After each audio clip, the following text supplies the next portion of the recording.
हमें उसे अकेला नहीं छोड़ना चाहिए था। आज पहला ही दिन है और मैं भी दरअसल यही महसूस कर रहा हूँ, लेकिन हमें सब्र करना पड़ेगा। तुम्हारे लिए ये सब कहना कितना आसान है। तुमने देखा नहीं था कि अंदर कितना रश था। अगर गलती से भी कोई बच्चा टकरा गया ना तो तुम जानते हो कि क्या होगा।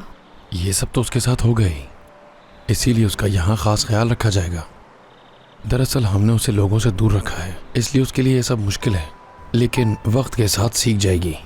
और उसकी टीचर ने भी कहा कुछ हुआ तो खबर करेंगी हमें, ठीक है ना? पता नहीं क्यों मेरा दिल घबरा रहा है बहुत। चलो किसी अच्छी जगह जाकर कुछ खाते पीते हैं। कुछ देर उससे दूर रहेंगे तो वो भी ठीक हो जाएगी। क्या वाकई? हाँ हाँ बिल्कुल, चलो।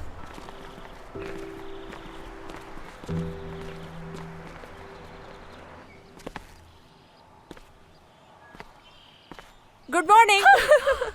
तुमने तो डरा ही दिया मुझे। दिखाओ क्या सुन रही हो तुम? तो फिर अपने पेरेंट्स को कब बताने वाली हो? क्या? यही कि तुम इस्तांबुल जाकर कंजर्वेटरी पढ़ना चाहती हो। जानती हो ना आयशा का स्कूल शुरू हो चुका है। तो फिर इस सब में मौका ही नहीं मिल सका कि अम्मी और बाबा से बात कर सकूं इस बारे में। तो अब क्या करोगी? वहां जाकर तस्वीरें भेजोगी उन्हें?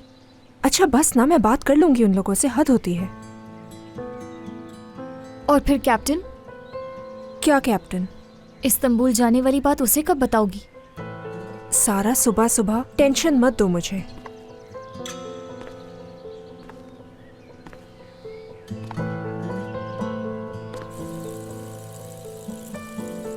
अच्छा यहाँ आओ, नाश्ता बनाने में मेरी मदद करो, बहुत भूख लगी है। ठीक है, मैं आ रही हूँ।